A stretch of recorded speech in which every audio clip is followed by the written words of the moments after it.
Добър вечер, любители на уискито и хубавите напитки. Тази вечер ще ви представя едно бюджетно канадско уиски. Ще го комбинирам с една бюджетна поричка ТТЕ, но пък е ръчно свивана. И ще видим как ще се съчетаят двете заедно. Голямо желание да си закупя Black Velvet 8 годишната версия, резерва, но съдбата така ме завъртя, че при мен дойде стандартното блендед уиски, което пък е отлежало 3 години. Трябва да има високо съдържание на царевица и на ръж. Отлежало е 3 години в дъбови бъчви с приличен цвят, предполагам подсилен с карамел, 150. Бутилката нищо особено, предлага ни скромна информация, най-необходимото. Отзад има кратка история, как е създадена рецептата на уискито, така, нали, вкарали са малко въображение в написването с скромна доза художествена измислица. Но така, да пристъпим към уискито. Първоначално, отворено е преди седмица, може би и повече. Пробвахме го така с приятели по едно-две драмчета. Нищо особено, но пък и нищо натрапчиво или пък някакво гадно уиски, имайки преди, че ценовия клас е около 20 лева литъра. Но изглежда доста прилично. Усеща се да приятна ванилия. Първоначално се усеща една спиртност, но после ваниликата надялява.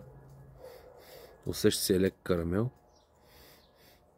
Все пак царевичката и дъба си казват своето. Не е някакво вау, нормално, ефтино уиски.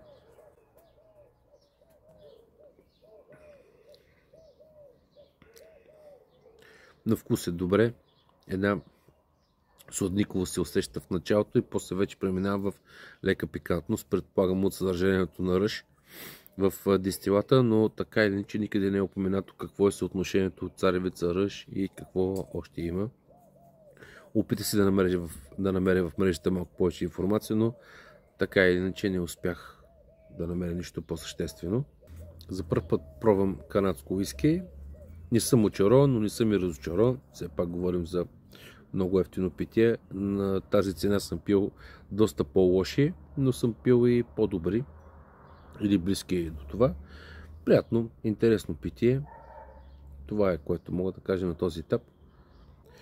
Правам го чисто, без никакви добавки. Не смятам, че това нещо заслужава да му се добавя водичка, но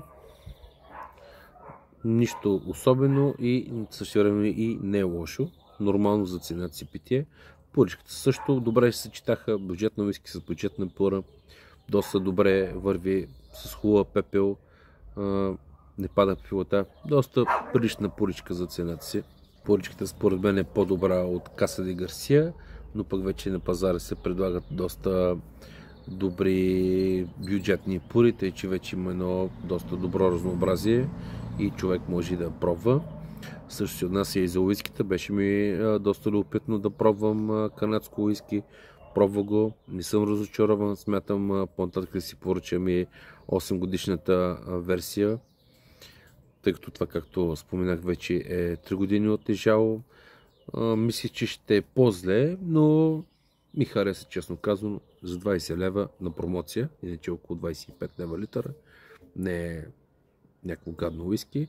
Това е сега. Пишете в коментарите, нека обсъдим. Някой пробвал ли е други канадски уискита, какво сте пробвали, какво сте усетили и така. Довиждане.